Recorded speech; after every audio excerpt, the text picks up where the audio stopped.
السلام الله عليكم ورحمة الله تعالى وبركاته. شو دوادا قلتي وعن مركلة يعشر صد جرامر. halkani waa email online anigana waa dr saxaab allah waxaan nagala socotaa qaybo kala duwan oo waxbarasho haddii aad diyaar u tahay inaad soo biirtid fadlan nagala soo xiriir nambarada xagga sare ku qoran wasaaradda telegram-ka wadahay maanta waxaan idin haynaa rabnaa sharaxno mid ka mid ah taynisada 12 taynis taynis ka mid ah 12 taynis gaar ahaan midka toddobaad oo loo yaqaano the present perfect continuous tense dhageysi wacan dhagahaan fog qayb shirkadeed oo follow page si aad markaa u hesho markasta barnaamijyada wadahay the present perfect continuous tense oo loo yaqaano tisiga Soomaalida lama 7 ama tenniska toddobaad ayaan rabnaa inaan describe geeno ama aynu qeexno the present perfect continuous tense tenniska lidhaahdo is used waxaa loo isticmaalaa to express inuu muujiyo an action ficil that began bilowda in the past waqti hore. Alright, and still going on, willing to socda, still going on, willing to socda. Tusaale ahaan in shaygani aad bilowday sanad ka hor willing to socda. Alright, continue. The structure waxaa sax ah ama taynis walba wuxuu leeyahay qaacido loo yaqaano the structure of dhismeed. The structure of the present perfect continuous tense of dhismeedka tayniskan ama shuruucdiisa qaacida ahaan la raaco is muxuu noqdaa waa subject plus have iyo has oo ah laba auxiliaryada loo isticmaalo have iyo has waa auxiliaryada la isticmaalo plus lagu daray being plus lagu daray verb plus lagu daray ing plus object maxay ku xiran tahay marka have iyo has isticmaalkooda subjectiga inuu plural yahay iyo inuu singular yahay labadaas ku xiran tahay plural waxaynu siinaynaa have sida I, we, you, they waxay qaadanayaan have lagu daray be. She, it iyo he-na waxay qaadanayaan has lagu daray been. Verbkaad raacinaysa tusaale ahaan I have been learning English.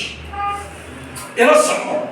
Here halkani are some examples waa qaar tusaalooyin of the present perfect continuous tense. tusaalooyinka maxaa ka mid ah adigoo eegaya ku aadinaya kaamiramanka ka codsanaynaa I have been reading this book. I was subjective, have waa auxiliary, been waad arkaysay, reading waa verbka ing lagu daray, bookina wixii la akrinayay waa objective. Sidaa darteed I have been reading this book for 2 hours. waxaan akrinayay 2 saacadood buugan laakiin buugii weli lama dhamayn. Still going on. Very good. She has been studying waxay baranaysay Englishka since 2006 ilaa iyo 2006 ilaa iyo laakiin weli lama dhamayn. Very good. Ila soco markaa ayada. For waxaan meelaha isticmaalo laba qaacido ee sharaxi doona. Kelmadda for is used waxaa loo isticmaalaa with a period of time. Period of time maxaa loo jeedaa wax xilliyeysan oo waqtigooda la og yahay for 2 months, for 2 hours, for 2 weeks, for 2 days, for 2 years. waxaa loo jeedaa shaygan intuu socday ama inta aad waday baad cayimaysaa waqti kooban for baa isticmaalaya marka ayada. Very good. waxaa haray marka ayada sinis kelmadda la yidhahdo sinis kelmadda la yidhahdo way ku aadinay insha allah sinis marka maxaa loo isticmaalaa is used waxaa loo isticmaalaa with specific time waqti gaar ah ayaa loo isticmaalaa since October goormuu yimid since October since 2006 marka since waxaa loo isticmaalaa is basically taana periodic time for 2 week wax cayiman oo kooban xagga ka xidhan tanna waa wax furan marka ayada labada qaab baan u kala isticmaalayna. Thank you. Alright, heerka kale ayaan tayniska weli soconaa daawadayaal barnaamijka waxaan ku xasuusinaynaa like iyo follow ay muhiim inoo tahay soo gudis oo la socon asxaab badan inay faa'iideystaan u baahan. Since last week tusaale ahaan waxaan ka sheekeynaynaa since iyo for waxaan sheegnay periodic time. Since waxaa loo isticmaalaa waa maxay specific time labadaas ayaan ku kala xusuusinaa since last week since Monday and etc. It means markan specific balance wixii baad caydintay marka ayada. Okay?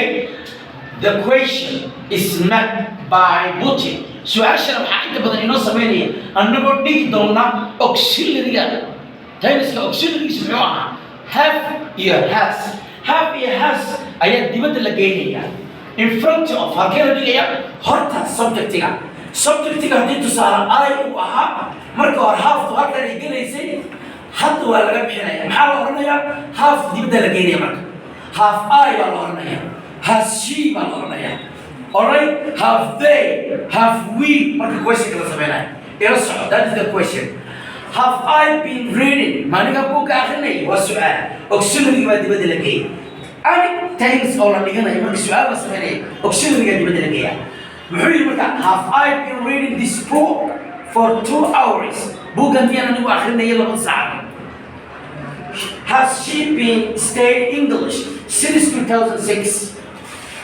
has the auxiliary she no subject بنتي يفهم روح إسكا عادي English no objective since 2006 English وقتي لا برنامج مركز since 2006 بحنا هنا